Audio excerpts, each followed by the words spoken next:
বিখ্যাত সেই জলিল কাকার চিংড়ি মাছ ভুনা খাইতেই হবে।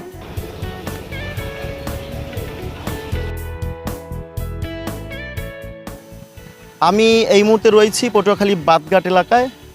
তো আপনারা জানেন যে পটুয়াখালী জলিল হোটেল পটুয়াখালী জেলা ছাড়াও বাংলাদেশের বিভিন্ন প্রান্তে এই হোটেলের নাম ছড়িয়ে পড়েছে। আর আজকে হচ্ছে ছুটির দিন, শুক্রবার দিন কিন্তু পরিবার পরিজন নিয়ে এখানে কিন্তু খেতে আসেন। এবং আপনাদের একটু আরও জানিয়ে রাখতে চাই যে কুয়াকাটা সমুদ্র সৈকত সূর্য উদয় এবং সূর্যাস্ত দুটোই কিন্তু উপভোগ করা যায়। সে লক্ষ্যে বাংলাদেশের বিভিন্ন প্রান্তের মানুষ কিন্তু কুয়াকাটা আসেন, পর্যটকরা।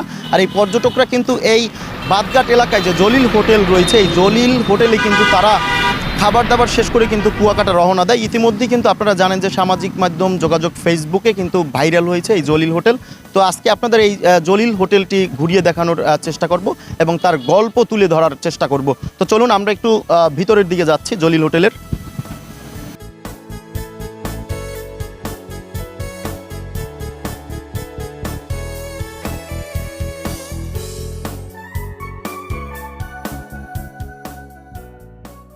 এভাবেই সকাল থেকে তাজা চিংড়ি মাছ সংগ্রহ করে মাছ কোটার কাজে ব্যস্ত থাকেন 5 থেকে 6 জন নারী। প্রতিদিন প্রায় 1.5 মণ ভাজা চিংড়ি মাছ বিক্রি করেন এই জলিল হোটেলে, যা দেখলে জিভে জল চলে আসবে আপনারও।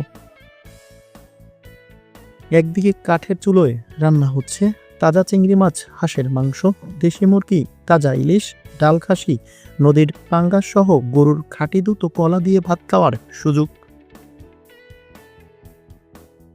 নিজ চোখে দেখে তরি তরকারি পছন্দ মতো নেওয়ার সুযোগ রয়েছে। মনোরম পরিবেশে কাঠের হোটেলে স্বাচ্ছন্দ্যে খাওয়া এ যেন এক অন্যরকম অনুভূতি। আছে বর্তমানে ছাগল আছে, সোনালী মুরগি আছে, দেশি মুরগি আছে, তারপর আর ছাগলের গোস্ত আছে আর হাঁসের গোস্ত আছে। এখন আছে মাছের পালা, খালি বেজা চিংড়ি মাছ, আর আছে পোপা মাছ, তুলের ডাঁড়ি কোরাল মাছ, করাবাজি গিলচা মাছ, আর আছে কাতল মাছ, দুধের কলা আছে। সেই থেকে শেষ। এখন বেশি হইলে আকাশ হলে খাসির গোস্ত, ওই ছাগলের গোস্ত, আর হইলে যে চিংড়ি মাছ আর করাবাজি গিলচা মাছ। আর এখন দৌড়িয়ে পড়তে আছে হাঁসের গোস্ত। হাঁস রানলে আর থামে না, খালি মানে খায়। জলিল হোটেলের খ্যাতি পটুয়াখালী ছাড়িয়ে বাংলাদেশের বিভিন্ন প্রান্তে ছড়িয়ে পড়েছে। খাবারের স্বাদ নিতে ছুটে আসেন বিভিন্ন প্রান্তের মানুষ। আমরা এসেছি বরিশাল ইয়ামহা রাইডার ক্লাব থেকে। খাবার ভালো, তো শুক্রবার এই জন্য সবাই অফ ডে, এই জন্য ঘুরতে আসছি, সেখান থেকে এখানে খেতে আসছি। স্পেশাল চিংড়ি মাছ ভুনাটা, আরও তো আইটেম আছে, তো পরে ট্রাই করবো আর কি। না, আমি ফার্স্ট আসছি। ভালো ভালো। আমরা আসছি খুলনা থেকে, ওয়াইআরসি খুলনা থেকে আসছি আমরা। একটা বড় ট্যুর ছিল আমাদের। সেই ট্যুর শেষ করে যাওয়ার পথে ভাবলাম যে অবশ্যই বিখ্যাত সেই জলিল কাকার চিংড়ি মাছ ভুনা খাইতেই হবে।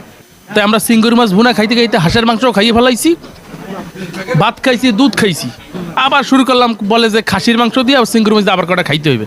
এই খাওয়া শুরু করলাম। আলহামদুলিল্লাহ, মুখে স্বাদ না লাগলে তো আর খাইতাম না, স্বাদ লাগছে বিদায় খাইতে। আলহামদুলিল্লাহ।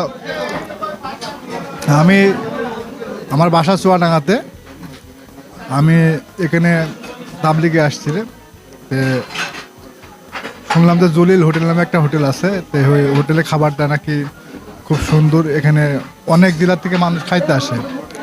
তো আমারও ইচ্ছা হলো যে আমি অন্তত জুমার নামাজের পরে একবেলা এই হোটেলে খাবার খাবো। তা আমি খাবার খাইতে এসেছি। তো মাশাআল্লাহ, খাবার অনেক সুন্দর। আল্লাহ তাআলা অনেক রহমত যে খাবার অনেক ভালো হয়েছে।